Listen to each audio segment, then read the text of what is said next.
Hello, Mark Crossfield here. In my hands today, Cleveland 588 Hybrid. We've got Dean from Strixon Cleveland giving us a little bit of his technical insight into these golf clubs. We're at Studley Wood at their fitting centre. Glorious place to come and get fitted. They got TrackMan on the floor. They would measure you, make sure you get the right kind of clubs for people's launch, I think is the idea. 588 Hybrid. We're going to hit it. We're going to test it live, on the spot. Yeah, see if it actually does perform. Cleveland 588 Hybrid. Let's get stuck in.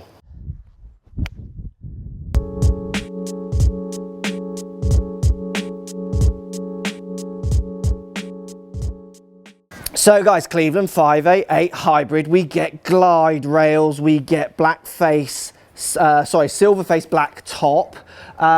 We get a face, I think I read, which is kind of variable in thickness, which I've not seen on a hybrid before from anyone actually. No, it's our first generation hybrid with face of that nature. It's just hotter around the periphery, so it's so is it thinner on the outside? It's going to be thinner around the perimeter, and obviously that little bit thicker in the centre of the club face, where ultimately you should be hitting it. But on the basis that, I do hit it. On the basis that very few of us do, we've made the peripheral area a lot thinner to encourage more ball speed on off centre. Well, I like that. I mean, most people with their hybrids are just kind of going, looks like that.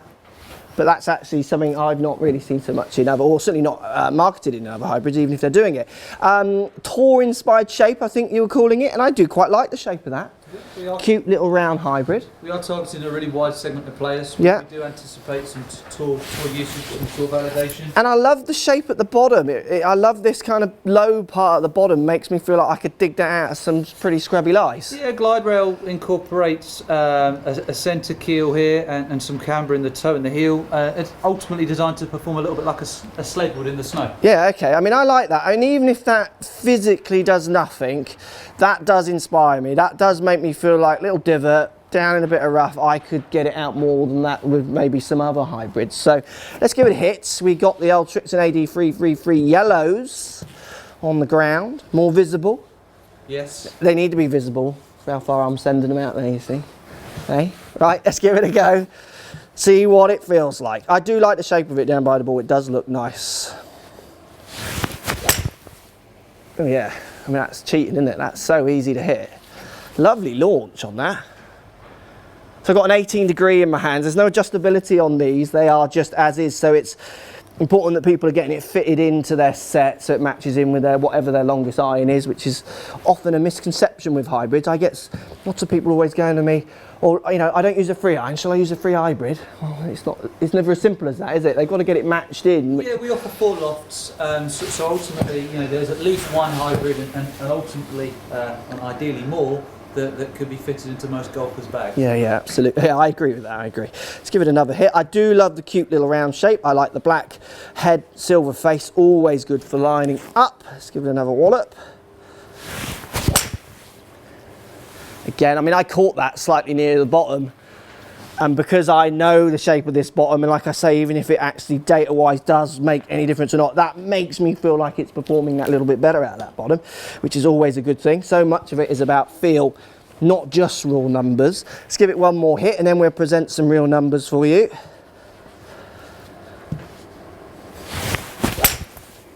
I mean, I enjoy my hybrid. I always like playing hybrids. I find it an easy club to use.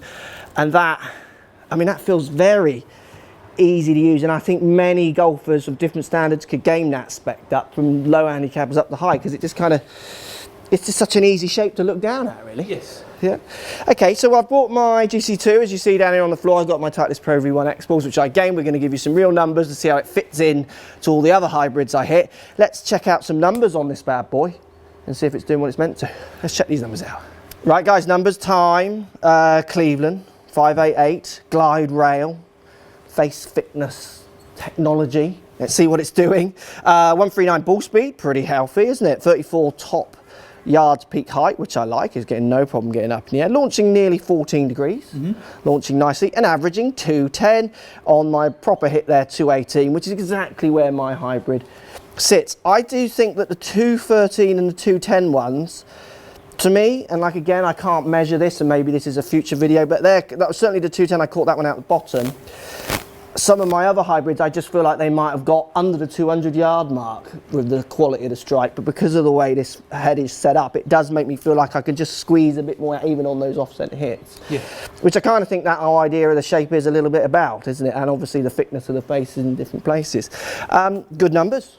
Really good, yeah. It's worth pointing out the descent angle there. I mean, you know, most golfers will gravitate towards a hybrid because they're easier to use than an iron. Absolutely. And, you know, when you're hitting the ball a long iron distance, the ability to stop it close to where it pitches is sometimes quite difficult. Yeah. Landing quite soft, I think. Yeah, absolutely, which is what I would want with my hybrid. So good numbers, guys. It's a very classic little look. I like the look of the club, and I do like the sole design on that. And like I say, I'm not presenting science that sole design is perfect and it works, but for me, it definitely inspires confidence for me hitting that from variation of lies, which is what you want when you're on the golf course. As much confidence that you can get from a club is as good as even numbers to a certain point, isn't it? I always feel. So look, good numbers. Thanks for bringing me along and letting me test the club. Some good equipment, guys. Go and test it yourself. Like I say, it's about getting it in your hands, getting fitted with it, and make sure it fits into your bag. Post comments down below. Cleveland 588 hybrid, a club you're going to try or not. I'd love to hear, and we'll speak to you all soon. So if you like what's going on here, don't be afraid to subscribe to the channel. Also thumbs up the video, post comments. Love to hear what you guys got to say.